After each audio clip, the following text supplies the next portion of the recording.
As cidades modernas são territórios de trocas e de encontros, da produção econômica e cultural, da vida social e política.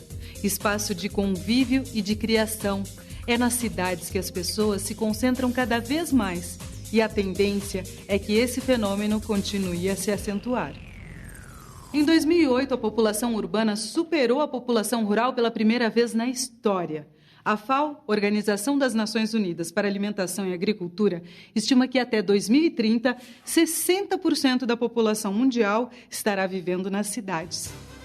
Este modelo atual de cidade, como centro econômico, religioso, político e cultural, foi o resultado de um conjunto de transformações de grande repercussão que já vinham acontecendo entre os povos da Europa Ocidental na passagem do feudalismo para o capitalismo. Nós temos um conjunto de transformações que se inicia em torno do ano 1000 na Europa Ocidental.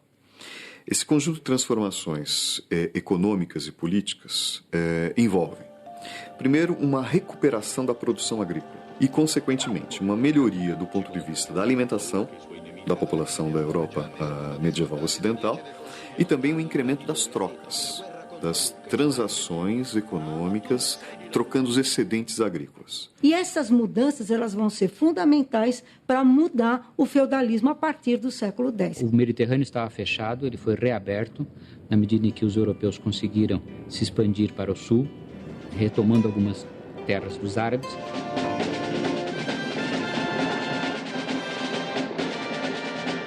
É um período bastante fluido da história e, por isso mesmo, ele tem elementos ainda do período medieval e elementos que vêm do período posterior, que é o período moderno. As transformações ocorridas com o Renascimento renovaram a vida urbana depois de 1000 anos de vida rural e se deram simultaneamente na economia, nas artes, nas relações sociais e na cultura. Este movimento reinventou a forma de conceber o mundo e o lugar ocupado pelo ser humano.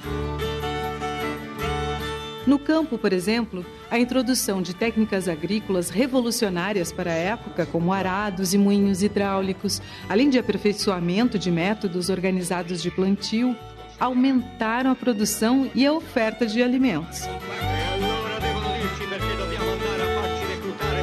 Os produtos excedentes passaram a ser comercializados em feiras e mercados, o que expandiu o comércio e os limites urbanos dos burgos. O burgo eram pequenas vilas, pequenos aglomerados populacionais que existiam ao redor dos feudos. E aí você tem uma concentração de pessoas na cidade, uma diminuição de pessoas no campo e essas novas relações comerciais e sociais começam a surgir. Os serviços, digamos assim, começam a surgir de maneira mais forte. Entre os séculos XI e XIII, centenas de novas cidades surgiram na Europa. O artesanato se desenvolveu e iniciou-se um processo de produção com novas técnicas e equipamentos, indispensáveis para atender a demanda crescente dos centros urbanos. Nas cidades, você está livre do domínio do senhor feudal. Se você está dentro do feudo, você tem muitas obrigações a cumprir. Você produz, mas você tem que dar uma grande parte da sua produção para o dono do feudo, o senhor feudal. Quando você está no burgo, o que você produz, o que você comercializa é seu, o lucro é seu. As atividades manufatureiras começavam a exigir o trabalho especializado, como de sapateiros, alfaiates, padeiros, marceneiros, ferreiros, pedreiros e tecelões. É nessa época, por exemplo, que começa o trabalho assalariado. Um dos aspectos mais importantes do renascimento das cidades e dos burgos é o fato de que esse comércio passou a ser feito não mais só pela troca de mercadorias, como tinha sido nos séculos anteriores, em torno do senhor feudal, mas agora com o uso de novo da moeda. Entre os grandes mercadores se estabelece um ou mais que vão fazer uma espécie de banca de trocas, de moedas diferentes, de pesos diferentes e de composições diferentes, tanto da Europa quanto de outros continentes. Estas bancas de troca são o embrião dos banqueiros. Além disso, não é só a moeda. As letras de câmbio, o próprio cheque, tal como nós conhecemos hoje, também surge nesse momento. Esse enriquecimento ocorre, sobretudo, porque o dinheiro passa a produzir dinheiro. E isso também é uma mudança no período renascentista. Essenciais na organização das relações de trabalho, as corporações de ofício tinham o mestre, que era responsável pela produção e pela inspeção das várias oficinas de artesãos. Havia também os trabalhadores que exerciam suas atividades por jornada e recebiam diretamente por elas, conhecidos como jornaleiros e, por fim, os aprendizes. Juntos, eles defendiam seus interesses, como assegurar os preços e a qualidade dos produtos. Ao organizar os métodos de trabalho, as corporações de ofício incentivaram o aumento da produção. Os lucros cada vez maiores geraram um crescente acúmulo de capitais nas mãos desse novo grupo, formado por comerciantes que ascenderam socialmente, os burgueses. O burguês é um nome que a gente dá especificamente para uma camada social que vai se enriquecer muito com o comércio, inclusive o comércio internacional. A ascensão da burguesia gerou uma série de conflitos na sociedade feudal, porque ela desafiava o poder das duas classes principais, que eram a nobreza e o clero. Em segundo lugar, ela fazia com que ela tivesse poder de manobra em relação a esses dois grupos e acabou gerando, portanto, um conflito até de autoridade, tanto em relação ao rei quanto em relação à igreja. O objetivo da burguesia é ingressar na nobreza. É comprar títulos de nobreza e se nobilitar. Então, famílias que tentam obter de reis títulos de nobreza e que, por isso, pagam. No período da Renascença, vai acontecer uma coisa, final da Idade Média, início da Renascença, vai acontecer um negócio extraordinário. É possível utilizar tipos móveis, quer dizer, vão ser criados tipos móveis para se imprimir as primeiras Bíblias e os primeiros textos. O advento da imprensa, graças à invenção dos tipos móveis por Gutenberg, tornou-se uma ferramenta poderosa de transformação social. Um livro, até então, era uma coisa muito cara, porque o livro era produzido à mão, né? Alguém tinha que copiar, ele era um objeto de luxo. Aonde existia muito livro? Ou nas bibliotecas reais, ou nas bibliotecas dos grandes bispados, né? A igreja tinha muitos livros e o rei. E mesmo um grande burguês, ele não podia ter uma enorme quantidade de livros, porque eles eram muito caros. A população mais pobre, então, nem se fala. E o Gutenberg muda isso.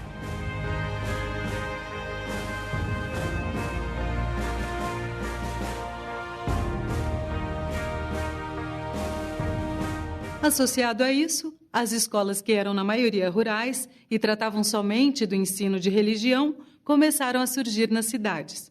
Voltadas ao ensino laico e à capacitação da burguesia, essas escolas urbanas ensinavam, além de ler, escrever e fazer contas, também literatura, medicina e direito. A circulação de ideias para um público cada vez mais extenso incentivou o desenvolvimento da cultura letrada. A gente sabe que as universidades elas criam força a partir do século XI, e é legal a ideia de universidade, né? Porque é a ideia que onde você tem todos os saberes, que vão ajudar a renovar a forma de pensar que se tinha durante a Idade Média. Com o tempo, alguns burgueses ampliaram suas atividades e tornaram-se também banqueiros e investidores. Lucro, acúmulo de riquezas, controle dos sistemas de produção e expansão dos negócios levaram esses empreendedores a buscar prestígio social. E assim, por volta do fim do século XIII, os burgueses começam a promover as artes e a patrocinar obras religiosas. Foi o início do renascimento cultural. Esses burgueses, vivendo em cidade, eles começaram a poder acumular dinheiro. A igreja anteriormente vetava o acúmulo de dinheiro e ela, inclusive, era a única que tinha depósitos em valor. Então, a burguesia ela começa a surgir como um poder independente, porque ela começa a entesourar e começa a poder fazer as suas atividades e ter as suas próprias ideias, patrocinar pessoas dentro dos seus próprios âmbitos. Então, a autorrepresentação passa a ser alguma coisa interessante e válida. Então, o burguês rico, ele quer se perpetuar. Não dava para tirar uma foto. Não tínhamos fotografia. Então, como é que eu perpetuo a minha esposa, a minha família, os meus feitos? Eu contrato um pintor que retrata. Olha a Mona Lisa. Né? O que é a Mona Lisa? É a pintura, pelo Leonardo da Vinci, de uma senhora que era mulher de um rico comerciante. Então, há realmente uma relação bastante íntima entre essa nova ideia de homem, a burguesia e os artistas. Florença, cidade da Península Itálica, conhecida como um dos principais centros financeiros da Europa, foi uma das que abrigaram vários artistas renascentistas. Michelangelo, Giotto, Rafael, Da Vinci, Botticelli, Caravaggio, entre outros. Esses artistas reinventaram a arte com novas noções de espaço. Valorizaram planos e contrastes entre o claro e escuro e começaram a usar as cores de uma forma incomum até então.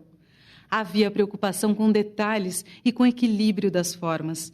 Era uma nova concepção de arte. Só nós pensarmos na importância da perspectiva para a produção pictórica, para a produção de quadros. É uma revolução enorme.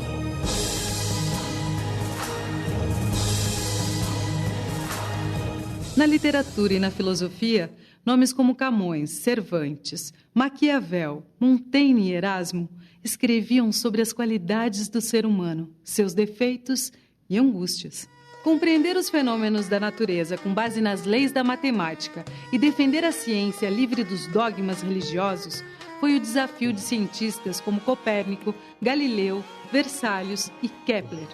Com o renascimento da ciência, o homem passou a ocupar o lugar central no universo.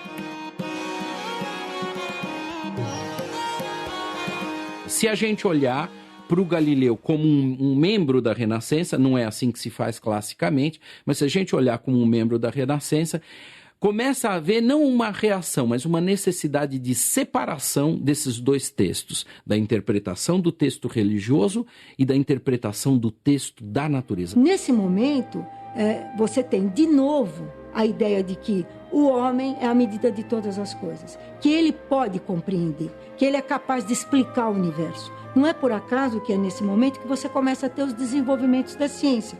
Por exemplo, na astronomia, que é talvez a ciência de ponta nesse momento. A Terra não é o centro do universo, vai se provar isso. Il sole provoca la vita e la morte delle piante, l'avvicendarsi delle stagioni e anche la vita e la morte dell'uomo. Logo surge no Renascimento um conflito entre os pensadores, aqueles que não dependem mais diretamente da igreja, e a igreja que ainda controla os mecanismos. As pessoas começam a observar o mundo, verificar que nem tudo que está escrito na Bíblia parece corresponder exatamente àquilo que foi, e aí isso gerará uma série de conflitos nos séculos seguintes, 16, 17, 18. As ideias, crenças e realizações de gregos e romanos, que na Antiguidade Clássica colocavam o ser humano e a razão no centro do universo, passam a servir de inspiração para o Renascimento. O homem se redescobre como centro de preocupações intelectuais e sociais, como criatura e criador do mundo em que vive.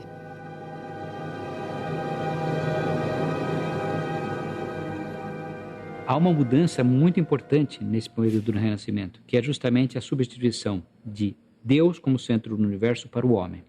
Significa que, antes, tudo estava sujeito à ideia de que Deus comanda tudo e que aqui, na Terra, a Igreja é que estabelece as relações sociais, para a noção nova, retirada dos antigos, mas que era nova nesse momento, de que o homem pode entender o mundo e pode explicá-lo. O florescimento das artes e das cidades, a inovação dos conceitos científicos, a ascensão da burguesia, as novas normas de convivência e civilidade e o fortalecimento do individualismo na Europa deram luz ao homem moderno. Tudo isso foi legado do Renascimento. O Renascimento ele foi muito importante para a ideia de que o homem, passado a ser o centro das atenções, pudesse resolver questões sociais, políticas e econômicas da sua época, sem mais ter que recorrer à igreja diretamente. Do ponto de vista do renascimento comercial, das cidades, isso economicamente vai dar na Revolução Industrial, no capitalismo, no mundo tal como a gente conhece hoje, onde o dinheiro é o rei, vamos dizer assim. Nós somos iguais perante a lei, mas não perante a conta bancária. Então, isso é um tipo de herança que nós trazemos desse momento. O Renascimento contribui, sobretudo, porque ele é um marco na Europa. Ele é um marco para a história europeia. Né? Se nós olharmos o Renascimento na América desse período, ele é o fim do Império Inca. Então, se um Inca pudesse contar essa história, ele vai dizer: o Renascimento é o fim. Para o historiador francês Jean Delimot, o Renascimento ensinou o homem a atravessar os oceanos, a fabricar ferro fundido, a servir-se das armas de fogo, a contar as horas com um motor, a imprimir, a utilizar dia a dia a letra de câmbio e o seguro marítimo. Quando o pensamento humano se liberta, um novo mundo pode existir.